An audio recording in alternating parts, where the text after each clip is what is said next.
Salam sehat bagi kita semua. Luka hati menjadi berkat. Seorang anak kecil yang sedang bermain, ia berlari-lari.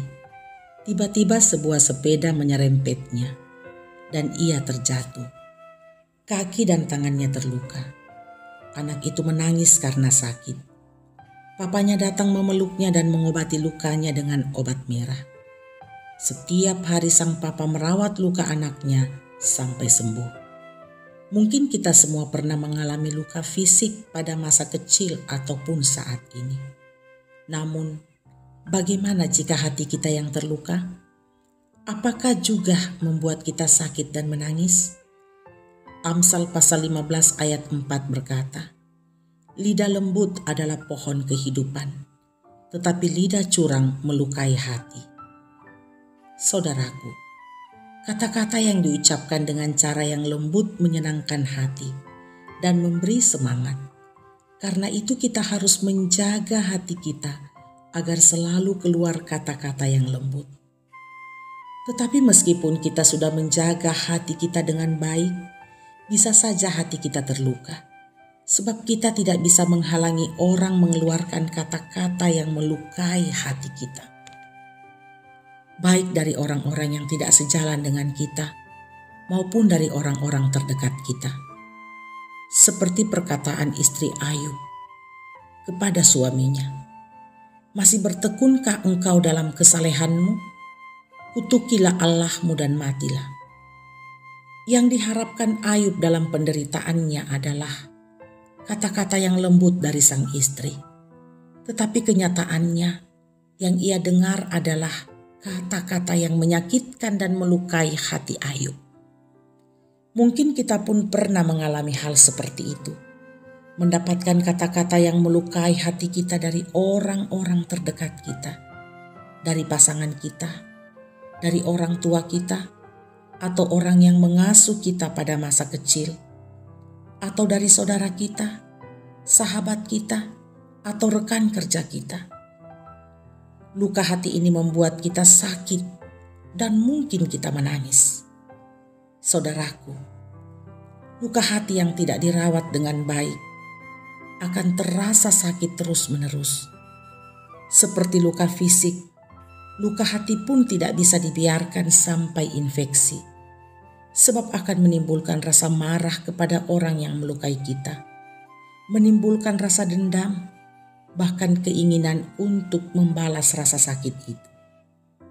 Lalu bagaimana menyembuhkannya? Dengan mengampuni. Kita mau mengampuni orang yang melukai kita, meskipun itu tidak mudah. Terkadang akan lebih perih, seperti mengoles obat merah pada luka yang masih basah.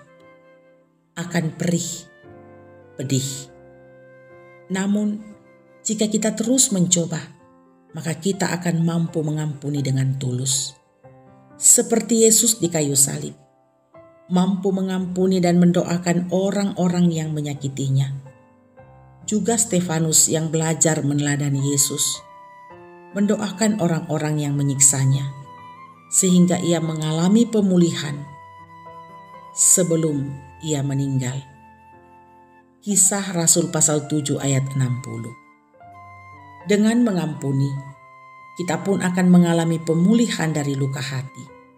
Karena kita tahu bahwa Tuhan turut bekerja dalam perjalanan hidup kita dan mendatangkan kebaikan pada akhirnya. Saudaraku, luka hati yang telah pulih akan membentuk kita menjadi pribadi yang lebih tangguh, menjadikan kita pribadi yang mudah berempati dan berhikmat dalam berelasi. Viktor Frankl, seorang psikiater dan neurolog yang pernah menjadi korban kekejaman Hitler, berkata, "Semua penderitaan itu bermakna jika itu mengubah kita lebih baik." Saudaraku, luka hati yang telah pulih akan menjadi pembelajaran bagi orang lain dan dapat memberkati orang lain. Amin. Mari kita berdoa. Kami bersyukur kepadamu ya Tuhan untuk kehidupan yang boleh kami alami. Kami diinspirasi oleh firman-Mu untuk merawat luka hati kami hingga pulih. Roh Kudus, tolonglah kami. Mampukan kami untuk mengampuni orang-orang yang melukai kami, agar hati kami selalu merasakan damai dari Tuhan, dan relasi kami dengan siapapun akan selalu baik. Ya Tuhan, berkati semua jemaat-Mu dalam aktivitas hidup mereka masing-masing, baik dalam studi, pekerjaan, usaha, dalam rumah tangga, dan aktivitas lainnya. Di tengah-tengah semakin maraknya COVID, kami mohon perlindungan Tuhan bagi semua umat-Mu. Saudara kami yang sakit Tuhan pulihkan, yang berduka Tuhan hiburkan, yang bergumul Tuhan teguhkan mereka melewati pergumulan-pergumulan ini. Teguhkanlah iman dan pengharapan kami kepadamu ya Tuhan. Di dalam nama Yesus kami berdoa. Haleluya.